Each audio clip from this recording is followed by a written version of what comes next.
नमस्कार, आप देख रहे हैं नेशन मिरर। मैं हूं दिव्या। आइए शुरुआत करते हैं सीएम न्यूज बूस्ट की। मध्य प्रदेश के मुख्यमंत्री डॉक्टर मोहन यादव की अध्यक्षता में आज कैबिनेट की बैठक हुई। कैबिनेट की बैठक में कई अहम प्रस्तावों पर मुहर लगाई गई। आज विधानसभा में राष्ट्रीय गीत वंदे मातरम के गायन के साथ कैबिनेट बैठक शुरू की गई। इसके बाद विभिन्न विभागों से जुड़े महत्वपूर्ण मुद्दों पर विस्तार से चर्चा भी की गई और कई बड़े फैसलों को स्वीकृति दी। बैठक में निर्णय लिया गया है कि किसानों के लिए 5 प्रमुख कृषि योजनाओं को 31 मार्च 2031 तक निरंतर जारी रखा जाएगा। सरकार द्वारा स्वीकृत कुल 5 योजनाओं के तहत किसानों को अगले 5 वर्षों में 10,520 करोड़ रुपए का लाभ मिलेगा। मुख्यमंत्री डॉक्टर मोहन यादव ने उज्जैन के कार्तिक मेला मैदान में आयोजित ग्रामीण डाक सेवन सम्मेलन में सहभागिता की। इस अवसर पर मुख्यमंत्री ने आरती भोग प्रसाद का विमोचन भी किया। साथ ही प्रदेश भर से आए ग्रामीण डाक सेवकों को सम्मानित कर उनके योगदान की सराहना की। बता दें कि कार्यक्रम में केंद्रीय मंत्री ज्योतिरादित्य सिंधिया सहित अन्य गणमान्य जनप्रतिनिधि भी मौजूद रहे।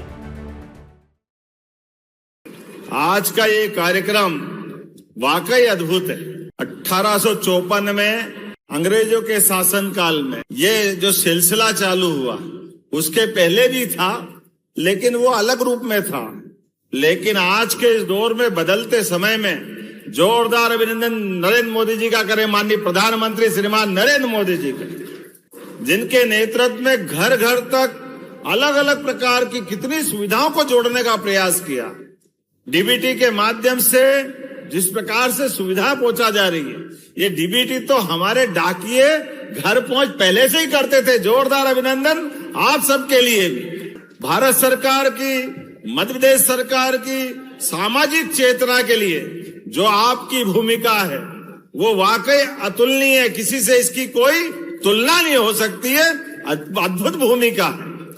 आज के इस अवसर पर जब आज हमारा पोस्ट ऑफिस डिजिटल हो रहा है, फास्ट गति से पार्सल को डिलीवर कर रहे हैं, तो कई सारे कार्यक्रम जोड़े।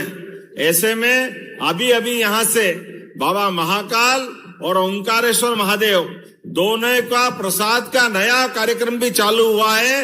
एक बार फिर जोरदार अभिनंदन। प्रसाद में पार्सल के माध्यम से जो मैं आपको बधाई देना चाहूंगा माननीय सिंधिया जी, सच में दोनों ज्योतिर्लिंग बाबा महाकाल और ओंकारेश्वर जो चाहेगा हमारे हाथ से प्रसाद पहुंच रहा है। ये प्रसाद की एक आपकी पहुंचाने की ड्यूटी भले होगी, लेकिन सच में इतना पुण्य का काम है। मैं आपको भी बधाई देता हूँ, माननीय सिंधिया जी को भी बधाई देता हूँ। महाराज, आप वास्तव में आपने बहुत पवित्र काम किया। आज के इस अवसर पर जब मैं बाकी योजनाओं की तरफ देखता हूँ, तो अब तो बीमा, जीवन बीमा करवाना हो, बैंक खाता खुलवाना हो, आधार कार्ड बनवाना हो, सरकारी सभी योजनाओं का लाभ दिलवाना हो और अपने परिजनों को पैसा पहुंचाना हो, अपने लिए किसी प्रकार की सुख दुख की बात को साझा करना है, वो आपके बिना संभव नहीं है। ये पक्की बात है। मैं वास्तव में आपको बधाई देना चाहता हूँ। मैं अपनी ओर से केवल अब आप लिफाफे नहीं पहुंचा रहे हैं, बैंकिंग, बीमा और जिस प्रकार की सेवा दे रहे हैं, मैं मध्य प्रदेश सरकार की ओर से भी बहुत सारी चीजों के साथ आपको जोड़ने की इच्छा थी। लेकिन सच में 2007 में ये प्रयोग आपने किया था, जब आप पहले मंत्री थे, और दोबारा ये एक तरह से पुनर्जागरण का अभियान चला है। अकेले हमारे राज्य में 16,800 से ज्यादा ऊर्जावान डाक सेवक काम कर रहे हैं। मध्य प्रदेश में 9,256 डाकघर ग्रामीण अर्थव्यवस्था को मजबूती दे रहे हैं। मेरी अपनी ओर से पुनः इस अच्छे आयोजन की बधाई। मुख्यमंत्री डॉक्टर मोहन यादव ने आज विधानसभा सत्र में कई महत्वपूर्ण घोषणाएं की है। सीएम ने कहा है कि प्राकृतिक खेती के क्षेत्र में मध्य प्रदेश देश में अग्रणी भूमिका निभा रहा है। किसानों की आय बढ़ाने, मिट्टी की उर्वरता बनाए रखने, पर्यावरण संरक्षण को प्रोत्साहन देने और रसायन मुक्त सुरक्षित खाद्य उत्पादन सुनिश्चित करने के उद्देश्य से national mission on natural farming को आगामी 5 वर्षों के लिए पुनः स्वीकृति दी गई। इस मिशन के लिए 1011 करोड़ की राशि स्वीकृत की गई है, जिससे प्रदेश के लाखों किसानों को लाभ मिलेगा और प्राकृतिक खेती को व्यापक बढ़ावा मिलेगा। माननीय अध्यक्ष महोदय, प्राकृतिक खेती देश भर में सबसे ज्यादा कहीं होती है तो मध्य प्रदेश में होती है, और मुझे इस बात की प्रसन्नता है, हम सब मिलकर के पक्ष हो विपक्ष हो किसान कल्याण वर्ष में ये संकल्प करें कि और प्राकृतिक खेती बढ़े, सिंचाई का रकबा बढ़े।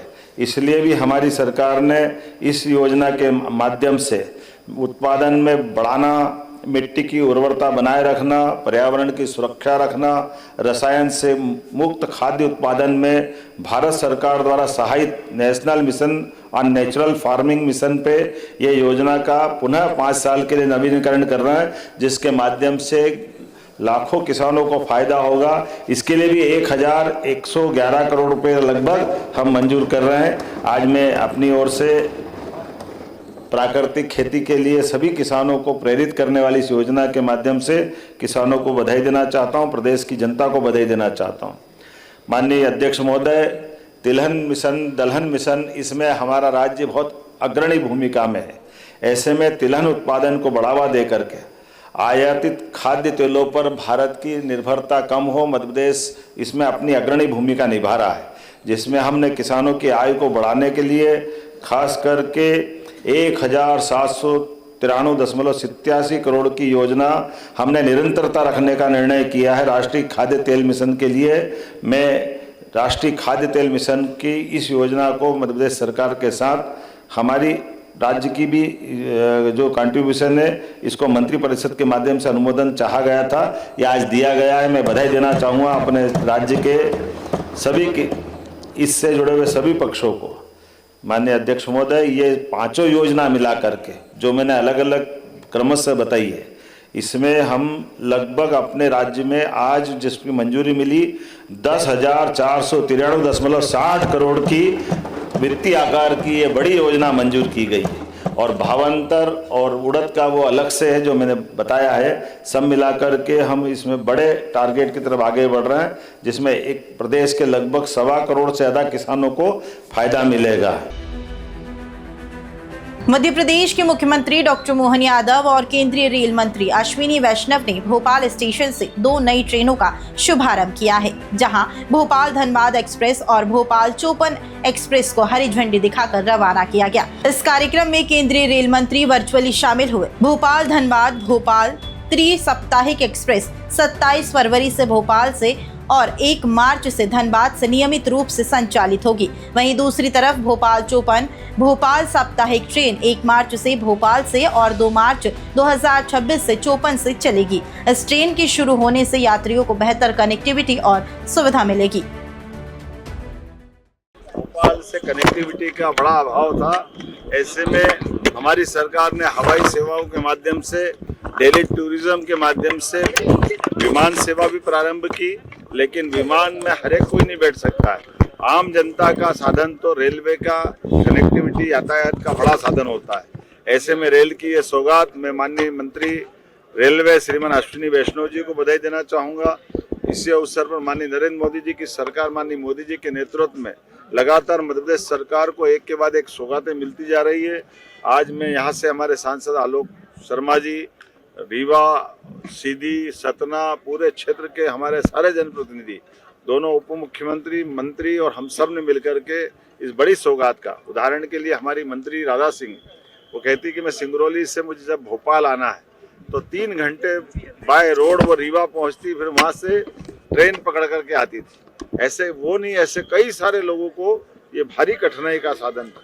और उसके आधार पे मैं मान के चलता हूँ, न केवल भोपाल के लिए बल्कि धनबाद और चोपन अर्थात बिहार और झारखंड के लिए भी हमारी सिंगरौली से सीधी रेल कनेक्टिविटी मिलने की बधाई देता हूं। फिलहाल सीएम न्यूज बूस्ट में इतना ही। बने रहिए नेशन मिरर के साथ। नमस्कार।